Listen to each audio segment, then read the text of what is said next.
মুন্সিগঞ্জে সাবেক রাষ্ট্রপতি ও বিশিষ্ট চিকিৎসক ডাক্তার একিউএম বদরুদ্দোজা চৌধুরীর তৃতীয় নামাজে জানাজা অনুষ্ঠিত হয়েছে।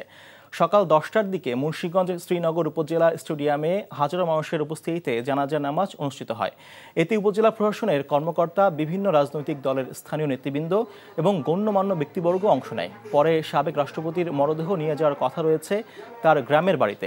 সেখানে বাদ জোহর গ্রামের বাড়ি মজিদপুর দয়হাটায় চতুর্থ জানাজা শেষে পারিবারিক কবরস্থানে তাকে দাফন করা হবে। জানাজার পর বাবার জন্য দোয়া চাইলেন বদরুদ্দোজার ছেলে মাহিবি চৌধুরী। শুধু রাজনীতিবিদ হিসেবে না, মানুষ হিসেবে, বাবা হিসেবে, ডাক্তার হিসেবে তিনটা জিনিস গেছেন। একটা, উনি সবসময় বলছেন, যেটা আমি বললাম, যে শ্রদ্ধা করে কেউ কখনো ছোট হয় না, আর হিংসা করে কেউ কখনো বড় হয় না। আপনি যতদিন পর্যন্ত সমাজ থেকে হিংসা ছড়াইতে না পারবেন, ততদিন পর্যন্ত আপনার সমাজ সুন্দর হবে।